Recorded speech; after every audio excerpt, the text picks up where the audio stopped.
नमस्कार। हमने अपने पिछले वीडियो में आपको कांग्रेस और नेशनल कॉन्फ्रेंस के संबंध के बारे में बताया था। विषय चूंकि प्रासंगिक है, कश्मीर में चुनाव हो रहा है और कांग्रेस और नेशनल कॉन्फ्रेंस के बीच में गठबंधन हो गई है आगामी विधानसभा चुनाव लड़ने को लेके। क्या दोनों के संबंध हमेशा मधुर रहे हैं? क्या इन पे विश्वास किया जाता है? ये सब हम आपको आगे इस वीडियो में इस चीज का जिक्र करेंगे। जैसा हमने पिछले वीडियो में आपको बताया कि कांग्रेस की मजबूरी थी नेशनल कॉन्फ्रेंस को साथ में लेके जाना, क्योंकि नेशनल कॉन्फ्रेंस के जो फाउंडर हैं शेख अब्दुल्ला, उनका एक अपना वर्चस्व था कश्मीर में और इंदिरा गांधी भली भांति जानती थी, नेहरू जी भी इस चीज को जानते थे। इसलिए उनकी मजबूरी थी कि अब्दुल्ला परिवार को उनको साथ में लेके चलना जरूरी था। वहीं शेख अब्दुल्ला कभी भी कांग्रेस के ऊपर में विश्वास नहीं करते थे। उनका एक मत था कि कांग्रेस की अपनी मजबूरी है जिसका वो समय समय पे फायदा उठाते थे। व्यक्तिगत संबंध ज्यादा मजबूत रहा राजनीति से, और एक दौर ऐसा आया जब शेख अब्दुल्ला इंदिरा गांधी से काफी नजदीक आ गए। वो प्रसंग हमने अपने पिछले वीडियो में आपको बताया था।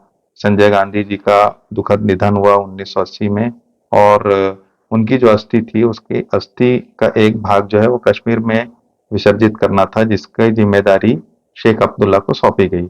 इस घटना के बाद में ऐसा माना जा रहा है कि इंदिरा गांधी और शेख अब्दुल्ला के बीच में पारिवारिक संबंध मजबूत हुए, दोनों के बीच में नजदीकियां आई। जून 1982 में शेख अब्दुल्ला को हार्ट अटैक आया और उनकी स्थिति निरंतर बिगड़ते चली गई। और सितंबर 5, एक संयोग है कि आज का ही वो दिन है, सितंबर 5 1982 को शेख अब्दुल्ला की स्थिति काफी चिंताजनक हो गई।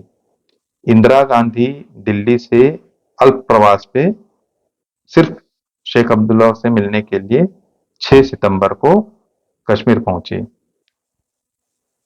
शेख अब्दुल्ला सो रहे थे, उन्हें जगाया गया। 15 मिनट की बैठक होनी थी इंदिरा गांधी और शेख अब्दुल्ला के बीच में। उनको जगाया गया, इंदिरा गांधी वहां पहुंची। शेख अब्दुल्ला सीधे सीधे मुद्दे पे आए उनके साथ चर्चा करते हुए, और उनने, मैं शब्दशः आपको उस चीज का जिक्र कर रहा हूँ, कई पुस्तकों में इस चीज का उल्लेख है कि उनने इंदिरा गांधी से कहा कि मुझे आपसे एक निवेदन करना है। इंदिरा गांधी ने कहा कि ऐसा क्या विषय है? शेख अब्दुल्ला ने कहा कि आप मेरे बेटे के सर पर हाथ रखिए और उन्हें आशीर्वाद दीजिए, और आप उनको एक पालक के रूप में आप उनके साथ में सहयोग करेंगी, आप उनकी पालक रहेंगी। फारूक अब्दुल्ला पास में ही खड़े थे, उनने अपना सर झुकाया और इंदिरा गांधी ने उनके सर पर हाथ रखा। शेख अब्दुल्ला जो चाह रहे थे कि फारूक अब्दुल्ला की पालक बने इंदिरा गांधी, और इंदिरा गांधी ने उसे स्वीकार कर लिया। बताया जाता है कि इस घटना के बाद में शेख अब्दुल्ला बड़े रिलैक्स हुए। उस रात उनने कुछ हल्का फुल्का भोजन भी किया। सितंबर 8 को शेख अब्दुल्ला चले गए, और इंदिरा गांधी और उस समय के तत्कालीन राष्ट्रपति जैल सिंह स्वयं उनकी अंत्येष्टि में भाग लिए। इंदिरा गांधी कुछ इमोशनली अटैच थी शेख अब्दुल्ला के साथ में, और उनने फारूक अब्दुल्ला को बिल्कुल अ, एक प्रकार से उनका राजनीति परिपक्वता लाने के लिए प्रयास करना चालू किया। लेकिन अचानक 84 में इनके संबंध फिर बिगड़ गए। फारूक अब्दुल्ला की सरकार बनी। इंदिरा गांधी को राजनीतिक रूप से अ, कश्मीर में अपने आप को स्थापित करने के लिए एक प्रयास करना पड़ा, और उनने अ, जो भी घटनाक्रम हुई होगी उसमें इंदिरा गांधी ने फारूक अब्दुल्ला की सरकार को निपटाने का कोशिश कर लिया। 2 साल पहले जो जिनकी पालक बनी, उसी व्यक्ति को अब इंदिरा गांधी निपटाने के लिए योजना बनाना चालू कर दी। फिर जुलाई 84 में गवर्नर थे उस समय जगमोहन, उनने एक सुबह फारूक अब्दुल्ला को बुलाया और उन्हें बताया कि 13 जो नेशनल कॉन्फ्रेंस के विधायक हैं, उनने पत्र लिखकर पार्टी से अलग होने की घोषणा की है और वो उनको समर्थन नहीं देना चाहते। इसलिए बेहतर होगा कि आप इस्तीफा दे दें और दूसरे सरकार को स्थापित करने का मार्ग प्रशस्त हो जाए। फारूक अब्दुल्ला के लिए बड़ा शॉकिंग था, उन्हें बहुत प्रकार एक झटका लगा कि इंदिरा गांधी जो रणनीति उनके खिलाफ बना रही थी और उनके लिए स्वयं जो है उनके ही लोगों को उनने आगे किया, नेशनल कॉन्फ्रेंस में तोड़फोड़ किया गया और उसका भी नेतृत्व जिनको दिया गया था वो थे गुलाम मोहम्मद शाह, जो फारूक अब्दुल्ला के बहनोई थे। उनको ये काम दिया गया और उनने, चूंकि राजनीतिक मतभेद थे दोनों फारूक अब्दुल्ला और शाह साहब के बीच में, तो दोनों के बीच में जो दूरियां थी वो बढ़ती गई और एक प्रकार से इंदिरा गांधी ने उसका उपयोग किया।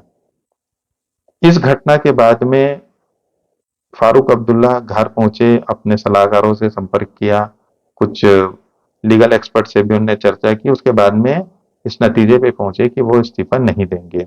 उनने गवर्नर जगमोहन को पत्र लिखकर बताया कि राजनीतिक रूप से या संवैधानिक रूप से उनकी सरकार को आप बर्खास्त नहीं कर सकते, क्योंकि वो एक चुनी हुई सरकार थी और अगर उनको आपको इस्तीफा देना ही है तो उनको पहले विधानसभा में बहुमत सिद्ध करने के लिए कहा जाए। जगमोहन इस चीज को लेके दिल्ली में चर्चा किए, स्वयं इंदिरा गांधी से उन्होंने चर्चा की और उसके बाद में एक विचार ये आया कि सरकार को बर्खास्त करके राष्ट्रपति शासन लागू कर दिया जाए।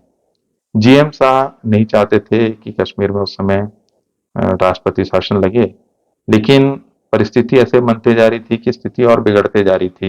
इंदिरा गांधी किसी भी तरीके से फारूक अब्दुल्ला से मुक्त होना चाह रही थी, उनकी सरकार को किसी भी तरीके से बर्खास्त करना चाहती थी।